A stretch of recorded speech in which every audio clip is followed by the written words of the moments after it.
grande question mais dinañ ci ñëwaat également laata may jox chroniqueur yi Thiat est-ce que vous pensez parce que moom mu ngi koy wax tout à l'heure question confiance peut-être bu population bi waroon am ci seen justice est-ce que tey ji jàpp ngeen ni que tout ce qui se passe actuellement entre pouvoir opposition ak li jot a am c'est pour éliminer de potentiels candidats à l'élection présidentielle. mais oui loolu rek la amul leneen c'est-à-dire amul ay mun nañ jàpp amul ne nañ ko jàngat amul seetlu loolu la c'est purement et simplement ça xam nga.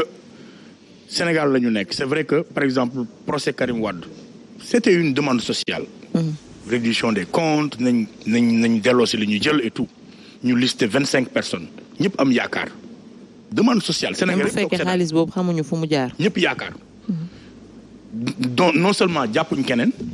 mais indiwuñ 15 indiwuñ ko. mu mujj doon leneen. mu mujj soppaliku leneen mu mujj soppaliku élimination wu candidat Karim Wade Khalifa Sall ñëwati ñëpp ne ok lu mujj liñ ko téye xanaa kon Khalifa Sall kese moo nekkoon maire fii ci Sénégal gi yëpp pratique boobu la maire yëpp di def maire yëpp doon ko def moom kese lañ ci traqué jàpp ko ci donc traque la woon. C'était pas une raison non plus hein. Oui forcément je dis pas que c'est une raison. Voilà. Je dis juste que dans la manière dans la forme mënuñu nekk 10 sàcc ñu jàpp ma man kese seppi ma. Donc y a anguille sous roche y a une raison. boo xamante ne qui ne dit pas son nom. Au-delà de truc voilà justement donc c'était pour l'éliminer. loolu mooy dëgg bi mais pour le cas Sonko par exemple c'est la même chose et même pire ça veut dire que moom mooy le seul Macky Sall le seul individu boo xam ne moom xam na ne bokkul ci élection moom bokkul dañ ko éliminer par constitution moo ko éliminer mais moom non seulement waxul ne bokk naa mais mu ngi wut ñan ñoo war a bokk ak ñan ñoo warut a bokk te ci loolu la ñu nekk di ñu malmener Sénégalais yi di toroxal Sénégalais yi di dóor Sénégalais yi utiliser suñu justice tey ji kan moo mën a wóolu justice fii Sénégal pourquoi quand il y a d'autres affaires justice yëpp def seen rôle et que quand il s'agit de yeneen dossiers yi ñëpp seen xel tey. est-ce que tamit nekkuñu di juger justice juste ci ay questions politiques également. waaw mais sur les questions politiques la ñuy justice bi dóor yat bu métti quand est-ce que on a eu une confiance musuñu am confiance ci suñu conseil constitutionnel boo xam ne lu fa ñëw comme jàll comme dans du beurre Macky bi ko doon fustiger daaw ànd ak ñun ci M23 di fustiger conseil constitutionnel aujourd'hui conseil constitutionnel boobu moo koy valider lépp lu mu bëgg tey jii nii justice bi ban yaakaar lañ mën a am ci moom quand il s'agit d'un dossier pareil ñëpp xam nañ fu mu jëm nga gis remous yi amoon temps yi yëpp jëlee kii yóbbu fee jël kii yóbbu fee du ci lañ jàpp journaliste Pape Ndiaye parce que dafa am yu mu génne ay révélation yeneen ak yeneen nga gis ne koo xamante ne moom procureur boo xam ne yow xam nga ne lii moo ko tax a jóg nga jël ko yóbbu ko cour d'appel pendant ce temps-là ñi ngi préparer un autre procès mais xel dafay tey donc justice bi sénégalais amul benn sénégalais bu ko wóolu maintenant quand il s'agit ay affaire de ménage ñu naan ma chaque jour cour procès mi ngi am ay affaire jëkkër ak jabar yu ñuy àtte loolu justice lu ban jéng la ko ci nit ñi xaar ci li ñu koy xaar pour mu def ci dëgg dox ci droit mooy li nga xam ne mooy intérêt général li Sénégal yëpp li soxal Sénégal yëpp te ci li soxal Sénégal yëpp justice musu cee def yoon loolu moom mooy li am ci nguur Macky Sall yi muy teg concam yi muy nëbb ñi muy làq l'enfant gâté de la République Mansour Faye keneen ak keneen ñoo xamante ni ñiy def n'importe quoi milliards yi di rees kenn mënul fexe ba mun a noyyi ci biir dëkk mu fatt ñëpp utiliser justice bi def ko yatam loolu moom moo fi nekk donc sénégalais yi bu ñu toogee di seetaan non seulement duñu xam ci lu ñu jëm mais justice bi aujourd'hui bant la bu Macky yor pour dóor bu ko neex. Aliou est-ce qu'on peut dire aujourd'hui que procès bii nii c'est un procès politique procès en diffamation bi ñu nekk nii. C'est un procès qui est plutôt politisé. Donc forcément, procès politique, si on veut, mais à la base, tout simplement parce que ñi mu concernés, ce sont des hommes politiques. Mais c'est à titre privé, puisque nit moom moo ñëw assigné en justice beneen nit. Avant ñu nekk ay hommes politiques, ay nit la ñu. Sauf que ay nit yu pas forcément ordinaires, si on veut. Puisque naturellement ay nit yoo xam ne dañu am ay nit surtout une de ces deux personnes qui s'appelle Ousmane Sonko wax nañ ko fii léegi 15% élection présidentielle montée fulgurante en moins de 10 ans qui landerneau politique sénégalais et une nouvelle manière de faire boo xam ne il y a une bonne partie de la population rappelez que aussi 70% des Sénégalais ont moins de 35 ans. Et une bonne partie de la jeunesse donc sénégalaise dafa quand même am beaucoup de sympathie pour Ousmane Sonko. Donc xam nga luy problème bi Néné. mooy en réalité li ñu war a wax dëgg-dëgg waxuñu ko. lan mooy problème bi. si ci réew mi nii. parce que wax naa leen sànq lii xewoon ay 2012 dans période Ablaye Wade yi amoon na fi jusqu'à 2009 2010 2011 2012 c'était pareil. léegi aussi comme par hasard en fin de mandat c'est pareil ci diggante bi coow bari woon na fi entre 2012 ak 2019 ba maintenant 2023 c'est tout le temps la même chose parce que li ñu war a waxtaane dëgg ci réew mi waxtaane wuñ ko gis nga dëkk dama koy wax souvent pour mu taxaw dëgg dem ci yoonu émergence dafa am nu ñu war a doxalee ci réew mi il faut qu'on commence d'abord par xam lan mooy suñu problème mu réew au-delà de suñu jikko yi. Parce que finalement, le développement d'un pays, comme je le dis souvent, dépend de la mentalité des populations. On ne peut pas ñëw taxaw ne dañuy defar réew dañuy émerger te réglé wuñu yenn yi d'abord ci suñuy jikko te loolu il faut que ñu imposer ko suñu bopp lan mooy tax ñu imposer ko suñu bopp il faut que ñi nekk ci kaw ñu commencer par donner des exemples mais avant de donner des exemples dafa am lu ñu war a def te li ñu def mooy lan mais c'est normal ku nekk di xëccoo président de la République. Pourquoi. bëgg defar réew bi. Mais parce que président dafa neex parce que président c'est comme yàlla hein. C'est que la différence c'est que yàlla du dee et président dafay dee président vous faites ce que vous voulez quand vous êtes président de la République te war nañu mën a xam ni non seulement vote dafa metti te voter c'est dangereux parce que boo voté les nit da nga koy jox ci benn diir doole boo xam ne nee naa la pratiquement comme doole yàlla la je mesure bien ce que je dis léegi ana lu war a mën a tax ñuy jël doole yooyu di ko jox benn nit kese depuis ñu ñu indépendant wee ba tey Senghor a fait la même chose Abdou Diouf super puissant Abdoulaye Wade vis-à-vis d'Abdoulaye Wade gis ngeen li fi jot a xew yëpp ñaata yoon lañu ko dugal prison génne ko coow gi bari fii yenn kii nekk xale yi ñëm ñaari tali ay seen manifestation yooyu xale yi di jël ay chaîne di def yu kenn xamul coow gi bari woon ak Abdou Diouf mu am doole torop ñu jógee foofu aussi Abdoulaye Wade ñëw c'était la même chose surtout ci 3-4 dernières années de son mandat de son deuxième mandat waaye léegi yooyu yëpp faisant ça fait que ni y a quelque chose qui ne va pas est-ce que véritablement on a bien réfléchi sur lan mooy problème bi je crois que ni institutions yi ñoo am problème au Sénégal mais justement est-ce que du looloo tax tey jii nit yi di xeex parce que je pense enfin est-ce que c'est pas parce que dañoo bëgg am démocratie am état de droit am des textes ay textes fondamentaux yu forts yoo xamante ne peut-être keneen ku fi ñëw toog du ko mën changer est-ce que du ci combat boobu bataille boobu la ñu nekk nii peut-être mais loolu gars yi waxoon nañ ko ak Macky Sall mais ça n'a pas changé Abdoulaye Wade daan na ci wax bi mu nekkee dans l'opposition il y a quelques textes yu ma doon lire ak ñoom Fara Ndiaye. ça veut dire que keneen ku ñëwaat même chose lay nekk. mais man xam lu tax parce que il faut que ci biir déjà ci fu ñu toll nii ci réew mi ñu commencé di wax ci yenn yi un président de la République est-ce que war na moom kese déjà rek loolu xaw ma ndax lu tax choqué wu leen di nommer moom lui tout seul aux emplois civils et militaires un président de la République war na moom.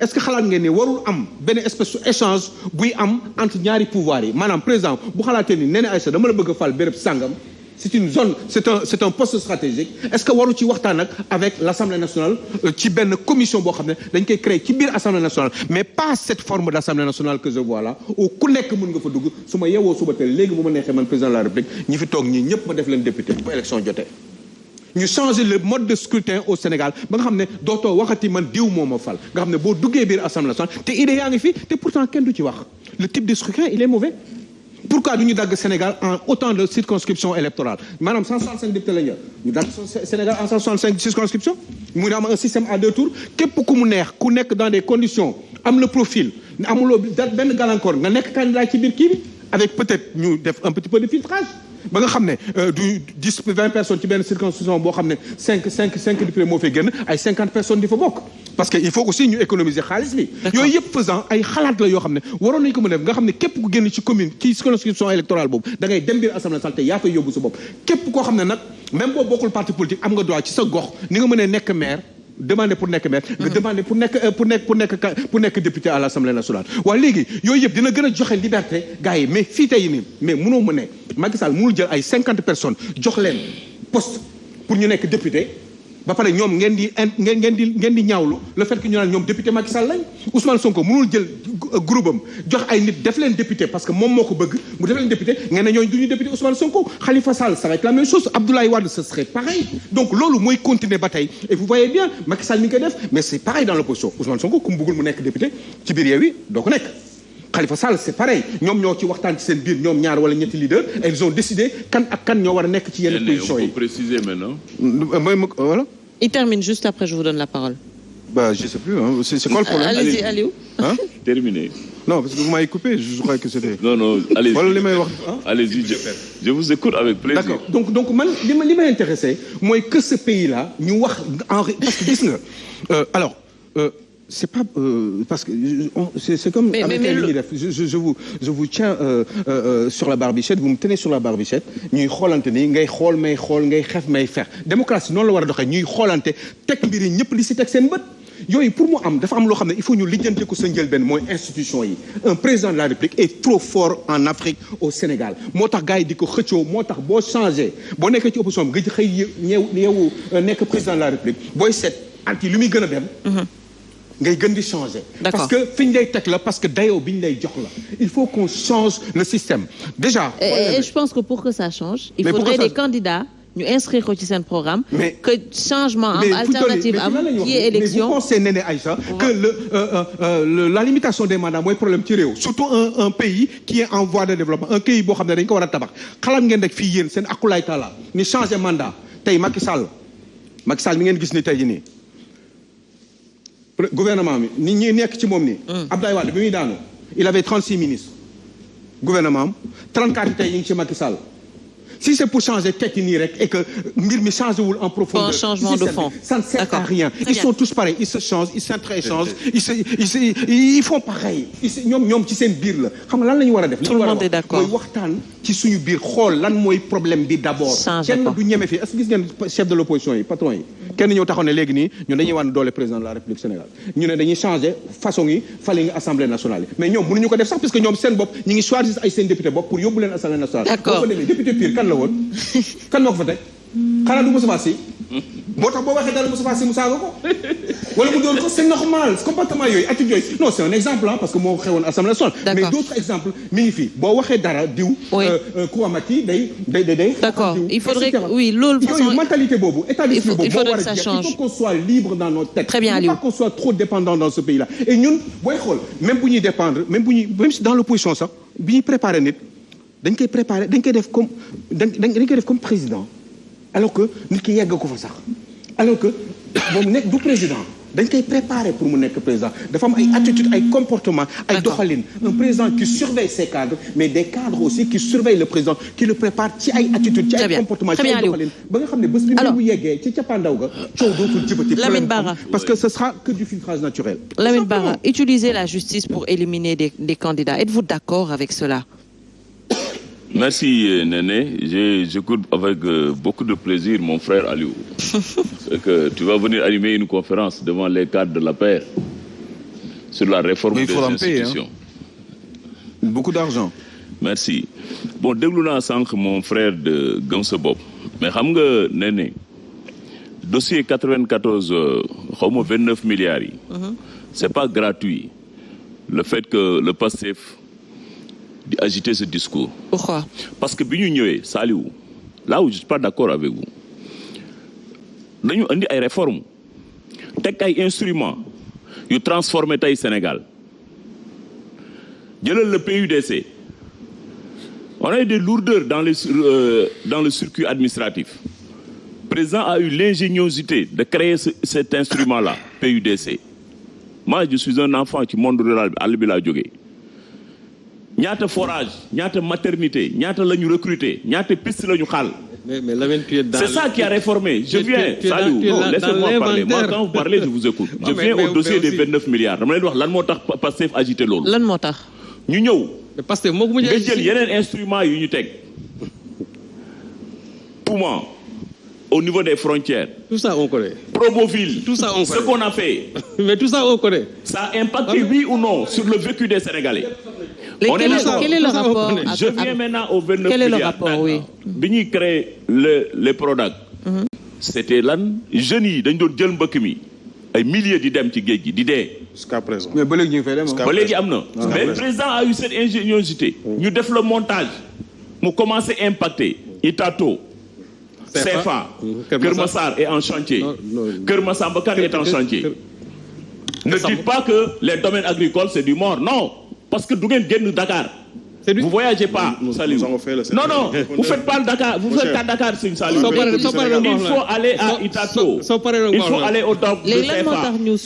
Il faut aller à Kër Samba Kane. Les taxes avancent. Les taxes, mais non, avancent. Mais pourquoi maintenant ñu ñëw agiter ko? Non, taxes yi dafa waroon na pare. Saliou, booy wax dama lay déglu. Vous êtes 5 à parler, je vous écoute tranquillement. Laissez-moi parler, je t'en prie. Sinon, je vous laisse mon temps de parole. On vous laisse parler, allez-y. Il faut être pour toi quand même, Saliou. Allez-y. Je vous écoute difficilement. Écoutez-moi difficilement. Allez-y. C'est ça que j'ai dit. Je t'écoute facilement. Donc, bi ñu tegee dag yi mu commencé impacter sur l'emploi des jeunes. Oui. Ak la productivité agricole. ñu xam ne lii bu jógee xëyu ndaw yi ñu xam ne c'est un programme important. Non, mais je veux comprendre le rapport. Il faut qu'il arrête quand même. Sëñ Saliou, Moi, je peux se trouver sur ce registre-là. Il faut arrêter. Quel est le rapport, Lamine Bara? Quel est le rapport bi ñu entre xamee ne tout ça? teg nañu programme boobu et que commencé na impacter dans le domaine agricole. Oui.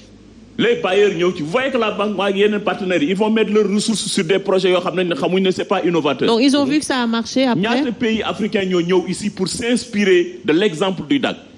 Faire du benchmarking. Ah bon? Parce que vous ne suivez pas les politiques publiques. Bien sûr. Oui. Du ngeen suivre les politiques publiques. bi ñu xamee loolu ñu xam ne affaire bi kat maintenant ça risque d'être maintenant une réussite. Voilà, il faut sortir maintenant pour jeter maintenant l'anathème sur ce projet-là. Contre-feu. Et malheureusement, Sonko, qu'on le veuille ou non, il s'y est mal pris. Moom moo def de la diffamation. Wax loo xam ne il n'a pas les preuves. Aujourd'hui, on le met devant la justice. Il avait dit que j'ai le rapport. Moom moo def conférence de presse. J'ai le rapport, il est là. Mame Mbaye Niang, moi je n'ai rien parce que c'est pas de la paire, mais c'est un citoyen au-delà du fait qu'il est ministre de la République. Mame Mbaye Niang est dépositaire de la confiance du président, gérer le projet à travers le ministère de la Jeunesse. Nga accuser ko publiquement comme ça, c'est un citoyen. Est-ce qu'il n'a pas le droit lui aussi de demander à la justice, mon honneur est atteint, je porte plainte. C'est son droit le plus absolu. Chaque jour que Jeffé des Sénégalais portent plainte pour laver leur honneur. C'est ce qu'il a fait, Mame Mbaye Niang.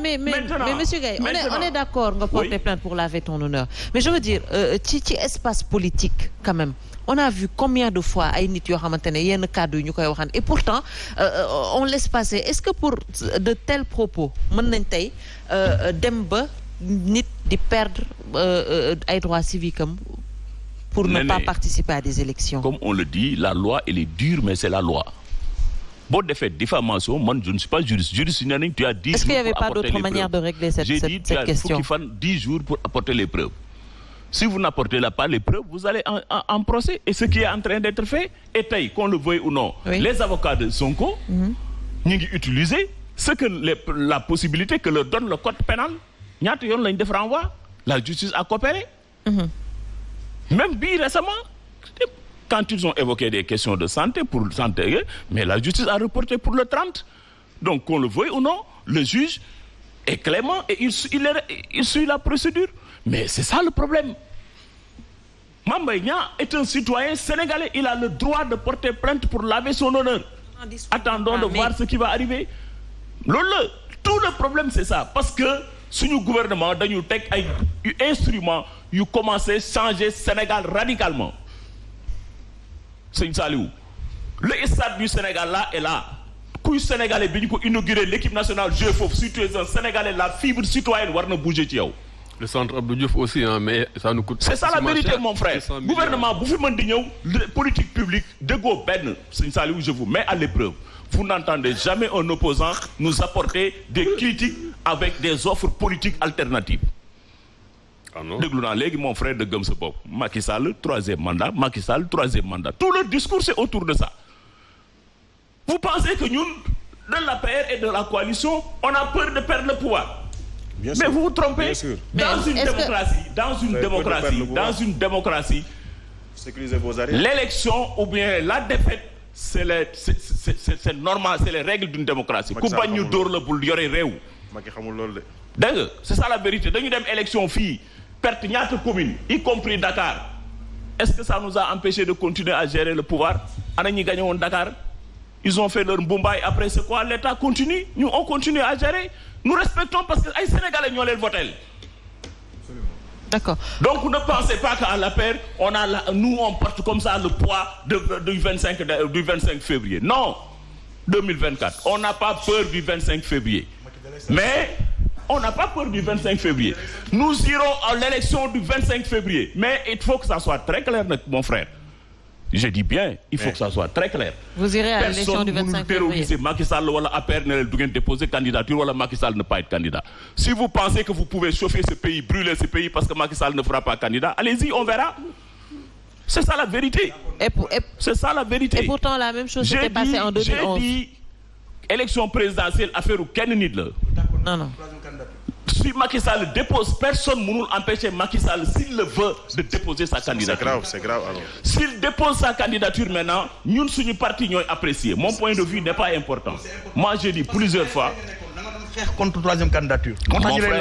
Mon frère, non, nous, j'ai pas peur de revenir sur 2011. Nous étions ensemble, Tchad, à la place de l'Obélisque. J'ai dit, je reviens sur ça. Je te réponds tout de suite. Répondez, s'il vous plaît.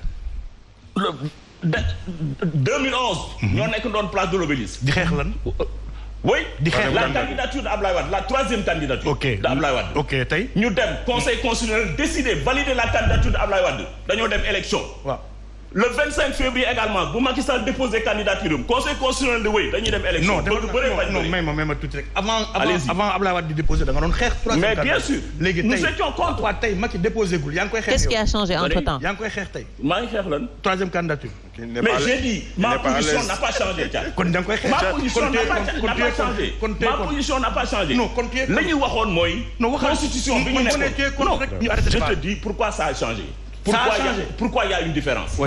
Parce que nous, la constitution, 2011, la constitution, Abdoulaye Wade dafa indi ay constitutionnaliste. Nous avons le droit de déposer. Abdoulaye Wade a déposé sa candidature. J'ai dit, nous, ce jour-là, nous avons arrêté de faire campagne. Yomi, AFP. Oui. Non, attends, défends-le. Oui, on a arrêté de faire campagne. D'accord. Et Macky Sall a dit, je vais en campagne et je vais aux élections. Alors, Lamine Bara, si tu veux venir sur mon cas, moi je le suis. Si tu veux